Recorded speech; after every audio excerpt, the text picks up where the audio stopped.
Outside that garage door, it is -7 actual degrees with a wind chill of -16. And in this garage, I gotta be honest, it is not much warmer. But here at the GymCrafter YouTube channel, I owe you guys videos at least 3 times a week. And every Wednesday we do a product video, and that's what we're doing today. Today we are going to be doing the unboxing and first impressions of the Tib Bar Guy's Nordic Back Extension V2. This is their new version. And if my fingers don't fall off in the process, we'll get this thing put together and I'll let you know what I think. And we'll see if maybe this belongs in your gym or not. All right, it took me about an hour and a half, but I've got this puppy together and I am ready to kind of give you an initial breakdown and overview. The way that we're gonna divide up this video is I'm first gonna go over the packaging, the condition of the item, and the assembly process. And then I will also kind of talk about a couple of issues I found right out of the box. And then after that, I will review each of the 6 or 7 different exercises that you are supposed to be able to do on this. There's a couple that are kind of hit or miss there, and I will go over each of those and let you know what I think of how this works for those. I will timestamp everything down below so you can jump to the part that you're interested in. And then also, I do have an affiliate link below. So if you decide on the course of this video that you want to add this to your home gym, using that affiliate link will not only take you to the current price, because there's some price variation on this as tariffs come and go, but also it does help out the channel, and it lets the Tib Bar Guy know that he did the right thing by sending this to me to review for you guys, and that I did an okay job of showing you this. So overall, let's start with the packaging and the unboxing. First of all, shipping was good. It showed up in decent condition. The box wasn't all torn up. A lot of times these imported products, they can show up pretty dinged up and damaged, and this one that's not the case with this. The packaging itself was really, really good. A lot of times with this imported product, what will happen is they'll wrap each piece in bubble wrap and then they'll just kind of toss it all into the box, and everything kind of clangs together and you get some damage in the shipping process, especially coming all the way from overseas. So what I expected when I opened this based on the packaging was that there wouldn't be any of that type of damage. Unfortunately, what I did find was that there was a couple of things that I kind of needed to DIY to make them work. A couple of things. First of all, there is some issues with the finish. There are a couple of scratches and dings in the powder coat. Now, what I would tell you is that anything that's an imported product in the fitness industry that is at this type of a price point, and right now I think this is on sale for $4.99 with a retail of $6.99. Again, check that link below for the current pricing. But anything at that price point, especially something that's a nicer, larger item like this, you're just not going to get anything that shows up with a perfect finish. There's going to be a ding or a scratch. Now, from my experience, I'm probably going to put more dings and scratches in it using it than it came out of the box. So I've kind of grown not to really care about that too much. It would be different if I was ordering something custom colored and super high price. But again, the condition was appropriate to the price point. The chrome on this was a little bit disappointing. There's definitely some finish issues on the chrome, which I'll show you on the video here and overlay that so you can see it. Nothing that's going to affect the performance of it, but it does look a little bit less than I would like it to look. So there's, as far as finish goes on the metal parts, that's kind of my impression of that. For the vinyl and the padding actually are very, very nice. One of the things I was concerned about the price point of this, and especially after reviewing a couple of their other products, was I was concerned that the thickness of the padding and then the thickness and grippiness of the vinyl wouldn't be what I would like. And I'm actually pleasantly surprised. The pads are really nice. They're a good thickness. They're thicker than I thought they would be. They're nice and firm, so you can tell that they're not going to kind of get mushy over time real quick. A lot of the more budget level stuff that's imported, you get this really thin backer board with really thin padding, and just over the first couple of weeks of using it, the padding kind of just smushes in and you don't have anything. This isn't going to do that. So this is really nice as far as that goes. The leg rollers also are of good quality, and the hardware is nice too. There's a lot of pop pins in this, so really good quality pop pins in this. The fit and finish overall, like I said, is appropriate to the price point, whereas, like I said, the padding and the vinyl is probably a little bit nicer than I expected. So that was kind of my first impression overall. As far as how it went together, as I said in the intro, it took me about an hour and a half to put it together. The instructions were okay. They were good enough to get it put together without too many questions or concerns. What I would recommend is each image in the instructions shows the unit oriented in a different direction. So what I would recommend is to match the orientation of the unit. I had to actually flip this around or go to the other side a couple times with the instructions to make sure that the orientation of the bench matched the orientation of the instructions. And the reason that's important is there's a couple of pieces in here that you could accidentally put in upside down or backwards. And if you're standing on the right side and and the instructions match the unit in front of you, you probably won't have that happen. So that's just a little bit of a tip. Another installation tip was it did come with an Allen wrench and it did come with a couple of wrenches. However, it didn't come with all of the right size wrenches. So it came with a 17mm wrench, which works for the nuts. However, the bolt heads are actually 16mm. Now, I always use a socket wrench when I install this stuff, and I can tell you that if you've got a socket wrench, get yourself a 16mm socket, you're gonna shave 15 to 20 minutes off your install time versus trying to use the two little included wrenches. So that's one of the reasons I was able to get this together as quickly as I was. But it was a little weird that the bolt heads and the nuts were two different sizes. Usually they're the same size, but not a big deal. Just a little heads up for you guys putting this stuff together. But that'll help you get it together pretty well. The only other installation I had was actually due to some of that shipping damage that I was talking about. I don't know if it was shipping damage or if it happened in the factory, but there's a lot of square tubing here, and the chrome square tubing fits inside the powder coat square tubing and slides, and that's where the pop pins come into play. And there were two specific areas on this where the powder coat tubing had been dented on the opening, so the chrome tubing wouldn't actually go into the opening. Now, it was a super easy fix. I just took a flathead screwdriver and a mallet and hammered it a couple times, and it unbent a little bit. It wasn't bent a lot, it was just barely enough to keep the things from sliding together well. So really easy fix, nothing that should shy you away from getting it, but something that you'll want to be aware of if you order this, that if the tubes don't go together, you're not trying to, because at first I thought I was putting the wrong things together. It's just that there might be a little bit of a bow or a bend in the opening that keeps them from going together. But outside of that, the install went together really well. The quality of the powder coat is really good. Sometimes you notice that the powder coat on some of this stuff is super, super thin. Like a lot of the Rip Fit stuff that I've reviewed, you can tell that powder coat, there's not a lot of thickness there at all. This actually has a decent level of powder coat. I also like some of the branding touches on this, some of the cutouts in the foot plate, and one of the end caps is pretty cool. Like I said, the quality of the pop pins is really good. So overall, went together really well. Pretty happy with the installation. Nothing major popped out when I was doing the install or the unboxing itself. But now let's take a look at how it works and then the different exercises that you can or sometimes can't do on this. So as we look at this, there's a few different moving parts that allow it to do different things. The way I've got it set up right now is for Nordic curls, and this is a Nordic bench. This is what the primary intention of this bench is. Everything else that you can do on this, I wouldn't call it an afterthought, but I would call it an added function. But the primary purpose, like I said, is your Nordic curls. So down here you have your leg rollers or to hook your feet in. There's a nice diamond plate down here. At the bottom of the diamond plate, there's a post for storage, which I'll show you in a second. This top roller adjusts up and down with a pop pin pretty easily, as long as I loosen it. And then the pop, so this comes out because you're going to use it for other stuff, but this adjusts up and down pretty easily and allows different size feet. I have giant feet and I'm wearing work boots right now, so I've got it open to its largest size, but I wear size 13 and I'm wearing boots right now. So if my big old feet can fit in this, then all of you guys should be fine too. You've got this pad right here, which comes off, which I'll show you in a second. And then you've got this top portion right here. We've got some handles, and then underneath, we've got an adjustment. And I'll come over the other side. There's a pop pin down here, which again, I'll loosen and show you that this slides up and down really nicely. Now, one of the things I want to point out on this that is a really nice thing to have is, as you'll notice, as I adjusted this, the entire bench went down and up from the foot plate to here. What you'll find on some of these Nordic benches is that this portion is always flat and then just the top portion goes up and down, and that doesn't really work all that well. I think they're expecting that since your knees are right here, that it won't matter if this part's flat and it's definitely, I've tried both ways. This is a much more enjoyable way. And the reason why that's important is the Nordic curl, if you haven't done them before, is an extremely hard exercise to do. It's a very hamstring intensive exercise. It's actually a little bit harder, I think, than heavy leg curls. And it's a little harder to get used to doing well. And this allows you to kind of moderate into it. You can also put this up against your rack and wrap a band around your rack and then put the band around your chest to make it even easier if you're having trouble.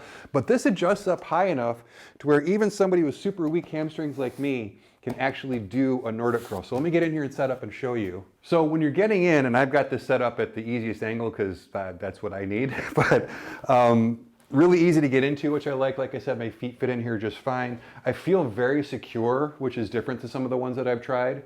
basically with the Nordic Curl, what you're doing is you're using your hamstrings to raise and lower your body. And by starting up here, it's much easier to do it. The lower you go, the harder it is. And both the eccentric and the concentric are the important parts of the exercise. So when you're coming down and then coming back up, you can work your way down as you get stronger, so this lowers. One of the nice things about this is that it has a lot more adjustments than most other units at this price point. So it allows you to kind of develop the strength in your hamstrings little by little and not strain yourself. As far as how it works for this exercise, I love the handles up here. The padding, like I said, is good. It's nice and wide. I'm 6'6" and it gives me plenty of support. So pretty much anybody's gonna be able to use this. Your height past this part here isn't gonna matter too much. And then I also like the fact that, like I said, you can grab these handles, you can push off on here. There's a lot of different ways to do the Nordic Curl on this. So the function that it's built for, it works very, very, very well. Let me show you the secondary function, which is going to be a back extension. And I'll show you a couple things that I like and then a couple things that I wish were different as far as how it works as a back extension. So to use this as a back extension, what you're going to do is you're going to take this pad off and you're going to slide this pad down. And you're going to use the same foot rollers and leg rollers as you did to hold your feet for the Nordic Curl. This actually comes off really easily. I really like how this works. So this part actually works really, really well. And this comes on and off pretty easily. You're going to need to do that a couple of different times for the different exercises you're going to do. And then this is going to have to slide down so that it fits you. Now, this is one of the things that I think you'll just get used to over time. The first time I did this, I had to really fiddle with it to find the right height, because in order to do a back extension, you want this portion of the pad to hit you in a very specific place. But it does slide in and out. Again, the pop pins work really well. So it does slide in and out pretty well. So I found the right spot. What I'm probably going to do is I'm probably going to make a mark under here so that I know where to leave it for the back extension, because I do have to fiddle with it to do it. But it does lock really securely. It's very sturdy. I weigh, right now I'm in about 220 pounds. I don't feel this wobbling at all when I'm on it. And let me show you a couple things, like I said, that I like about how it works for the back extension as I use it. All right, so I've got this turned around and I'm gonna point out two things that I like about the back extension. Actually three. Number one, you can sit it at 45 degrees like this, but you can also lower it down a little bit so you can change the angle, which I like. Number two, very, very important for guys, is we'll call this the man gap. This is very important. A lot of back extensions, especially less expensive ones or less expensive Nordic benches that they say you can do back extensions on, don't have this, and it's darn near unusable, to be really honest with you, because you need some space down there, as you guys know. So that's one thing I really like. Another thing that I really like is at the bottom down here there's a handle. So what it's cool for is, as you come down, you can do your standard body weight back extensions, but there's also a handle down there. So if you like to do banded, which like I like to do, and you want to do resisted, it gives you a great place to hook a band, and it gives you a really nice workout that way if you want to do resisted. The other way to do it is to hold a plate right here, which I actually like doing banded a little bit better, but either way works. But this will set up nicely for both of them. Also, you have two nice handles right here to kind of get in position and kind of support you as you're getting out of the unit. So I really like the back extension too. So 2 for 2 so far as the quality of how this works for the exercises it's built for. The Nordic bench portion is really good, and the back extension portion is really good. The third exercise that they advertise that you can do on this are kind of a lateral extension. Some people will call this a Copenhagen, although Copenhagen's not really, Copenhagen's more of a plank if you're familiar with that exercises. But basically you're getting on the back extension sideways, and then you're just kind of doing this. So this does work your obliques pretty well. It is a good core exercise. So it is something you can do on this. And it works just fine, but I don't know that I would buy it because you can do this. I look at this more as kind of a, hey, I've got this thing that can also do this other thing that I may occasionally want to do, but I don't know that it necessarily adds a ton of value to the unit. Let's move on to the next one. For the next couple of exercises, I've had to put this down flat, and what I've done is I've just basically pull the pop in, it lays down all the way down flat, and then I've taken one of the leg rollers from down where the feet are, and then you put it, there's a little holder up here. This holder moves in and out, so you pull it all the way out, and then you kind of put this in, and this allows you to do 2 additional exercises. I'll show you the first one right here, which is, this is for hip thrusts. Now, this is definitely better than using a bench for hip thrusts. If you've ever done hip thrusts with a bench, you know that it's semi-uncomfortable. There's not a great place for your arms. It can cause issues with your shoulders. So this is nice, and it allows you to set up. Using a roller is always nicer with that. So doing hip thrusts, put your barbell here, definitely a decent thing for that. I don't know if it's my favorite way to do hip thrusts. There's a couple things I wish were different. I wish this was a little bit wider, although that's going to mess up the rest of the unit, so it can't really be that way. And then the other thing is this kind of wobbles a little bit. So if you just lean on one side over the other, it's not an issue. Like if I just lean on one side, it's not going to move on me.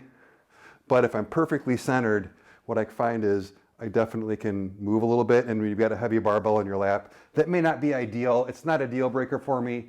It's one of those things where it's nice because it seemed like an easy addition to this to allow it to be able to do this.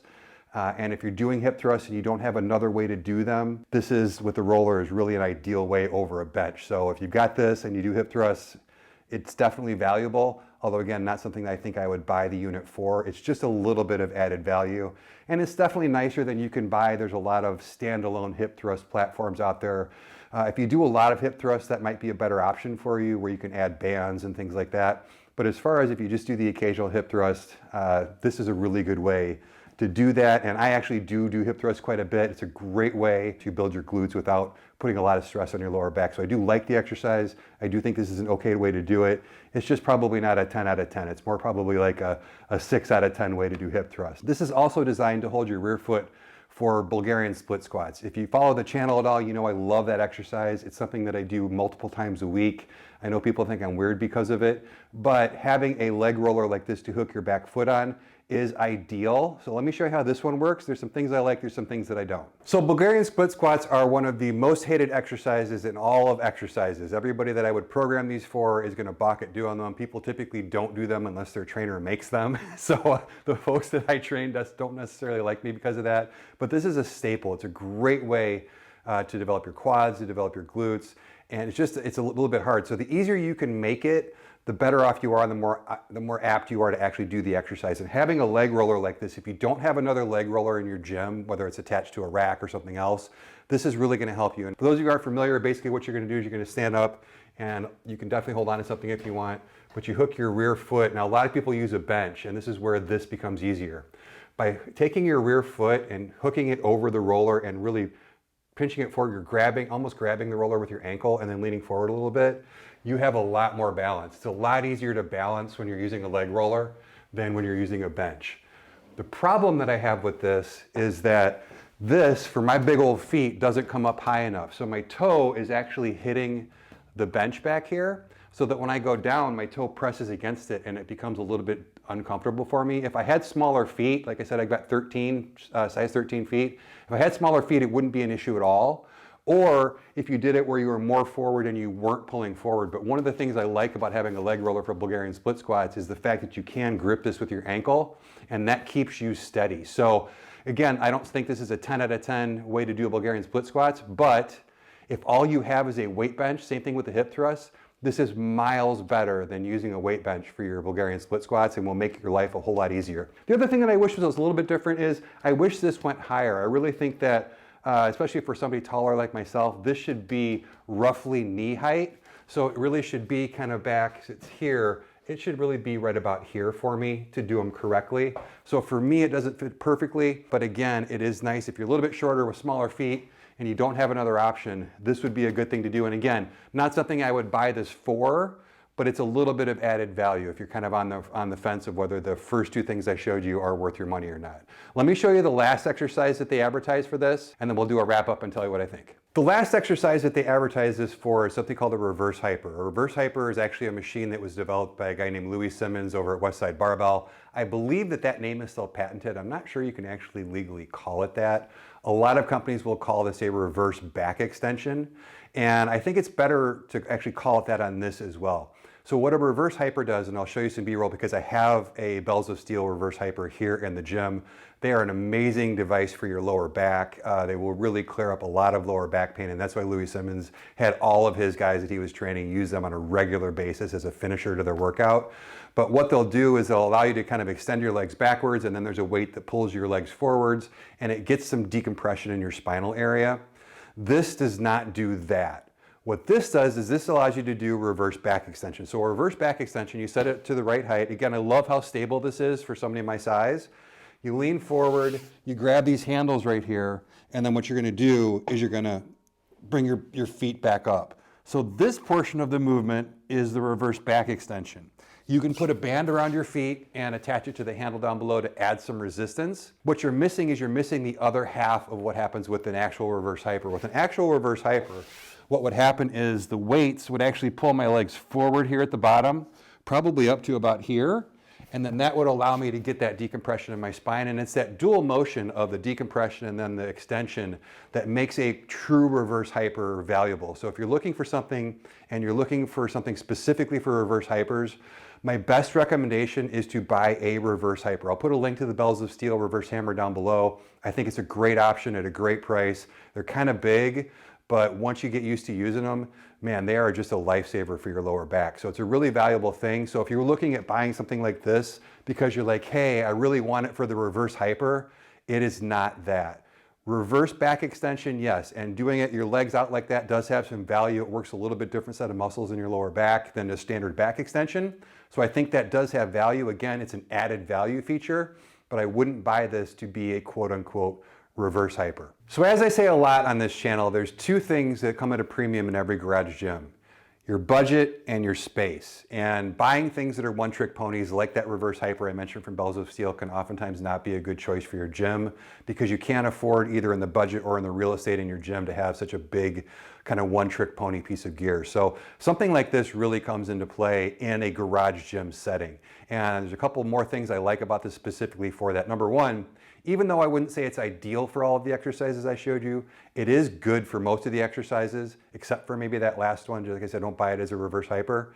But overall, it's a good value because it does a lot of different things. The next thing is I really like the fact that A, it moves around my gym really well, and B, it stores upright really nicely. So this gets up and out of the way, which is huge for my garage gym because I don't have room, as much room as I have in here, I don't have room for another thing that's permanently down and usable in a flat surface.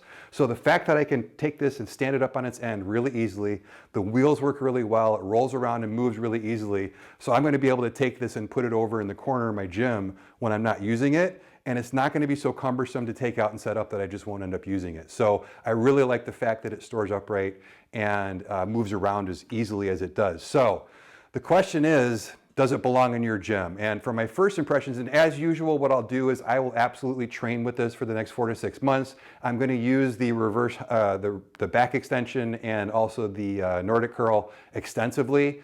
As I think I mentioned in the opening, I do have the Freak Athlete Nordic Hyper Pro, which is 3 times as much as this. I'll be comparing these head to head in a video down the road as well, so look for that. If you want a good comparison of all the Nordic Hyper benches out there, I'm going to put a link down below to my friend Joe over at Gray Matter Lifting.